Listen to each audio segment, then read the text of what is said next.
দান সৎকার করলে কখনো টাকা কমে যায় না। মনে রাখবেন, দান করলে কোনোদিনও টাকা কমে যায় না। আপনার দানের টাকা ঘুরে ফিরে আপনার কাছে আসবে। বুঝতে পারছেন না? আপনার দানের টাকা ঘুরে আল্লাহ আপনার কাছে ফিরাই দিবে। কিভাবে ফিরাবেন সেটা আল্লাহর দায়িত্ব। আমি কি বুঝাবো কিভাবে ফিরাবেন? বুঝবেন, একটু বোঝানোর চেষ্টা করবেন। অর্থনীতি কিন্তু কঠিন, সহজ করে বোঝানোও কঠিন, সবাই সহজ করে বোঝাতেও পারবে না। আমি একটা পয়েন্ট খালি বুঝাই আপনাদেরকে, বোঝেন, চেষ্টা করেন। মনে করেন আপনাদের অর্থনীতি বুঝাই, এগুলো আমাদের সাবজেক্ট ছিল, আর তখন আমরা আসলে অর্থনীতি কিছুই বুঝতাম না। তারপরে যখন কোরআন হাদিস পড়া শুরু করলাম তখন দেখলাম যে ও আচ্ছা, ব্যাপার তো খুব সহজ। সহজ জিনিসটাকে এত কঠিন করা হয় কেন? দেখেন কিরকম।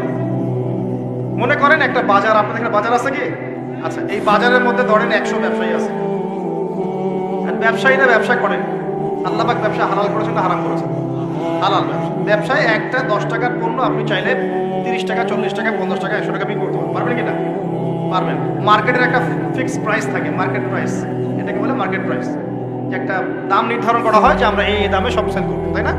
আচ্ছা, ব্যবসায়ীরা ব্যবসা করছে, ব্যবসায় লাভও আছে, লসও আছে, ঝুঁকিও আছে। লাভও হতে পারে, লসও হতে পারে। এখন ব্যবসা করার সময় দেখা গেল যে এক ভাই লাভ করলো, আরেক ভাই লস করলো। এমনটা হয় কিনা? আল্লাহ পাক এখানে কি করেন জানেন? এই বাজারের মধ্যে যে সম্পদগুলো আছে, অর্থ সম্পদ, আপনারা যেটা কারেন্সি বলেন, এগুলো আল্লাহ রাব্বুল আলামিন হাত থেকে হাতে ঘোরাতে থাকেন। আজকে আপনার হাতে, কালকে তার হাতে, কালকে তার হাতে, পরশু আরেক ভাইয়ের হাতে। এই সম্পদ বাজারের মধ্যে ঘুরতে থাকে।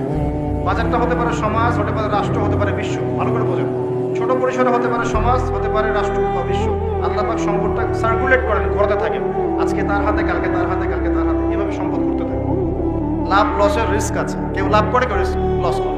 এভাবে সম্পদ সার্কুলেট হতে হতে হতে আল্লাহ পাক যাকে ইচ্ছা ধনী বানান, যাকে ইচ্ছা গরিব বানান। কথা বুঝতে পারছেন? এটা হলো এই জায়গায় রিজিকটা নিয়ন্ত্রণ করেন সরাসরি আল্লাহ পাক। আল্লাহ পাক কারো সম্পদ নেন, কারোকে দেন, কারো কাছ থেকে নেন, কারোকে দেন, কারো কাছ থেকে নেন, কাউকে দেন। এভাবে সম্পদ ঘুরতে থাকে। আর যদি দেখা যায় সম্পদ মানে চাহিদার চেয়ে কম হচ্ছে, আল্লাহ পাক সম্পদ উৎপন্ন করবেন। জমিন থেকে উৎপন্ন করেন, আসমান থেকে উৎপন্ন করেন। আমি মানে বুঝাতে পারছেন? এরপরও যদি দেখা যায় যে সমাজে সংকট হলো, অন্য সমাজ থেকে আমদানি করতে হবে। যদি একটা রাষ্ট্রের সংকট হচ্ছে, অন্য রাষ্ট্র থেকে আমদানি করতে হবে। এভাবে একটা সিস্টেম চলে, ইসলামিক সিস্টেম। এখানে ব্যবসা হচ্ছে মূল। এখানে দায়িত্ব আল্লাহ নিয়ে নেন, কাউকে ধনী করবেন, কাউকে গরিব করবেন। সম্পদ ঘুরতে থাকবে, ঘুরতে থাকবে। এভাবে আল্লাহ পাক আপনার এই যে ধনী ব্যক্তি, মনে করেন যে সম্পদ এখানে লাভ করেছে, এই ব্যক্তির উপর আবার যাকাত ফরজ আছে। কি আছে? যাকাত ফরজ আছে। এখন এই যখন ধনী হবে, যেসব পরিমাণ সম্পদ আসবে, তখন এ যাকাত দেবে গরিবকে।